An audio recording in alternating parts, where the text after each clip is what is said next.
Vďaka genetike sa mi veľmi zlepšil vzťah s mojou sestrou. Musím povedať, že od malička sme boli veľké nepriateľky a ja osobne som akože s ňou nemala veľmi dobrý vzťah.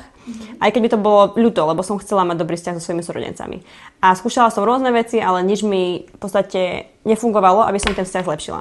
Až nakoniec, keď som postúpila práve tú terapiu, ktorá sa spomína v knižke Genetika, tak som našla tú príčinu, že prečo ten vzťah bol taký. A dokonca potom aj moja sestra postúpila túto terapiu a teraz máme naozaj perfektný vzťah. Sú z nás v podstate najlepšie kamarátky a je to úžasné, že čo tá genetika vie spraviť so vzťahmi, aj či už sú to rodinné vzťahy, partnerské, je to naozaj úžasné.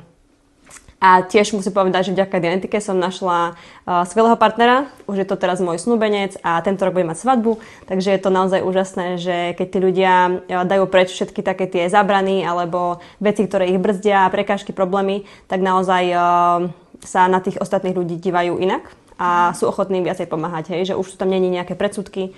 To musím tiež povedať, že naozaj genetika mi dala preč rôzne zábrany, ktoré som mala aj ohľadom iných ľudí. Hej? Že teraz som ochotná im pomáhať, lebo viem, že za tým je jedna konkrétna vec, ktorá všetkým ľuďom bráni žiť šťastnejší život